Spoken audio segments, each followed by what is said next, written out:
All right, guys, a lot of moving parts for the Auburn Tigers, especially with this coaching change. We kind of knew, obviously, that with a new coach, is going to be some new personnel on the sideline as far as assistants go.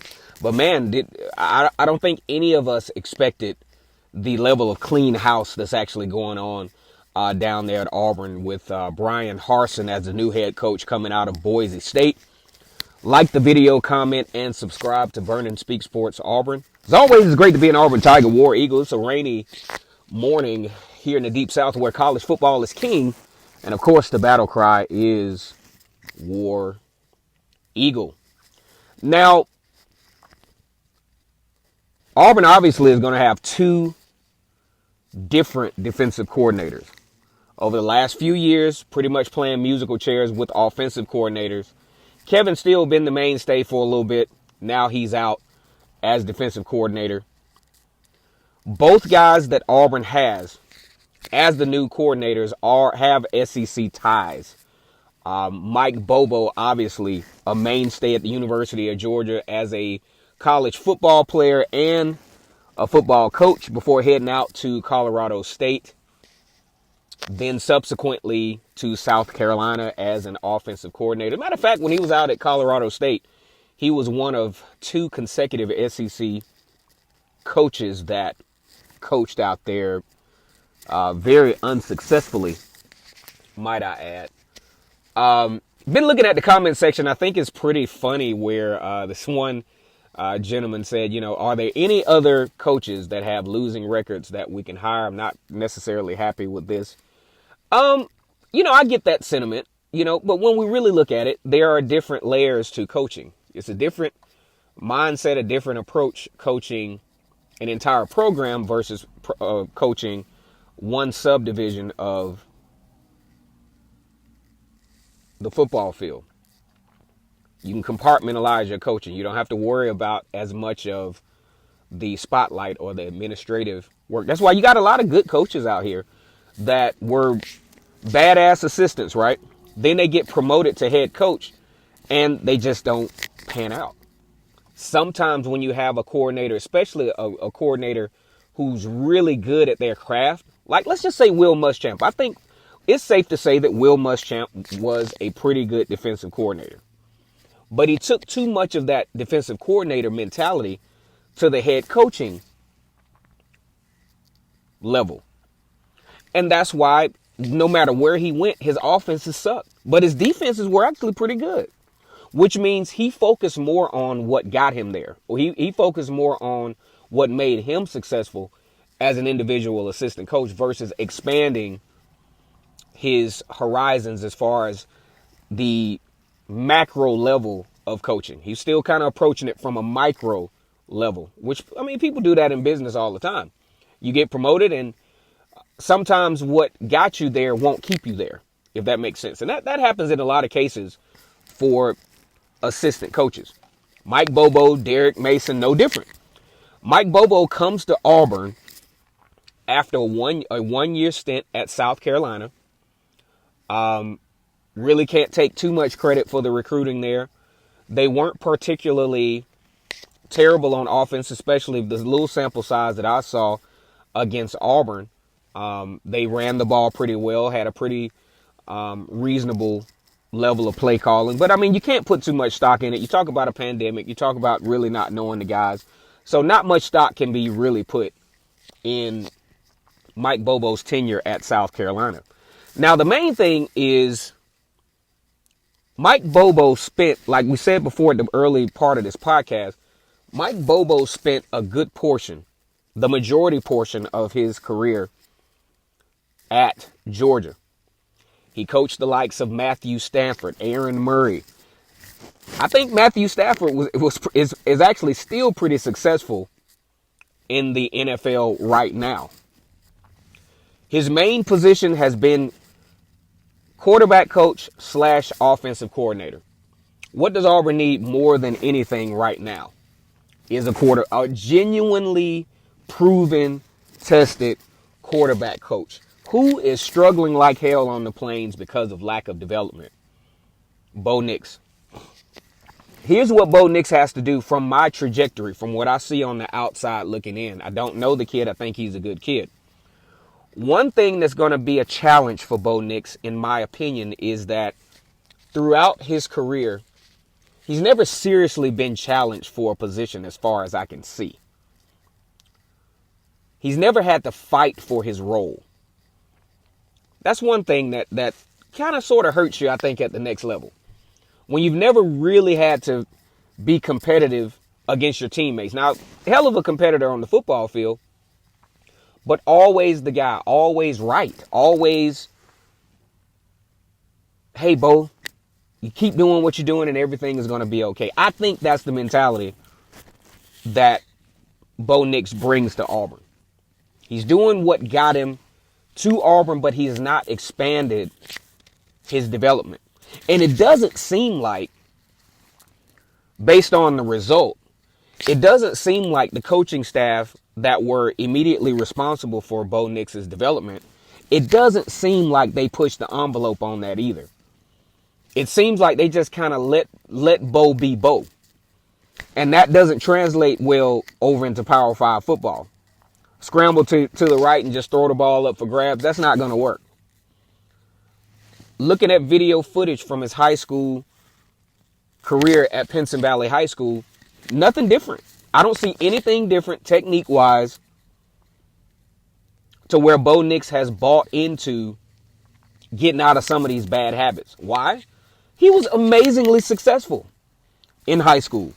So his mentality might be, well, why should I? I mean, it worked there. I mean, what's the problem?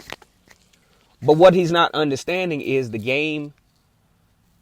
You're not playing against a bunch of high school football players who are probably now working regular jobs or just regular college students. Right now, you're competing against some of the best athletes in the country who've probably seen better as far as athleticism. So you're going to struggle a little bit. I think Bo Nix has been pretty successful, but I think you need a coach like Mike Bobo. I'm just going to put this out there. I don't necessarily agree or disagree with the hire. I'm a little indifferent about it. I'm glad it's not Chad Morris. I'm glad it's not Kenny Dillingham. And I'm glad I don't have to, and the Auburn fan base doesn't have to deal with the irritation of Gus Malzahn playing musical chairs with his offensive coordinators with the play calling. At least we will get to a point of a little bit more predictability. And I think, best case scenario, it appears that now we've kind of gotten out of the good old boy approach to Auburn football. I think the fan base will come to see a more sensible approach to the game, a more level-headed approach to the branding of what Auburn football needs to look like, instead of just being good in spots, being solid all around. I think Mike Bobo and Derek Mason kind of sort of brings that type of stability to the table. Thorough knowledge and experience in SEC conference play. Derek Mason probably learned from some of the most huge challenges at Vanderbilt with having to develop limited talent compared to his opponents. So I think that's something that will be very beneficial to Auburn. Will this translate into immediate success? Usually it doesn't. And I think that's what the fan base has to keep in mind. Now, on the flip side, looking at Auburn's schedule next year. Yeah, you got Penn State on the schedule. Of course, you got your Georgia, LSU, Alabama's on the schedule. But there is an opportunity based on the guys that are returning. Found out Smoke Monday's returning. Big War Eagle to him. Zacoby McClain is returning. Tank Bigsby coming back. Bo Nix with the possibility of a little bit more development might be a little bit better next year. The wide receiver core, not bad at all. You got Kobe Hudson, Xavion Capers, Elijah Canyon. I mean, these guys are actually pretty good. You got some more guys on the sideline that we probably haven't seen yet or maybe even forgotten about. But I like the Bobo hire. If nothing else, I want to see if somebody can can sit this talented kid down, Bo Nix. Very talented, very athletic, probably more athletic than talented. If they can zero down and fix the little things that we see and not just let it slide, coach him out of it. It's going to be frustrating for him at first. But the good news is, I think another part of this is Bo Nix, with the type of quarterback he is and the type of mentality that it seems like he has from, outside looking in. I think he needs somebody with credibility. Somebody that he can genuinely trust, that can genuinely show, quote unquote, receipts of developing a quarterback. Hey, man, I got Matthew Stafford. This dude is still playing in the NFL right now.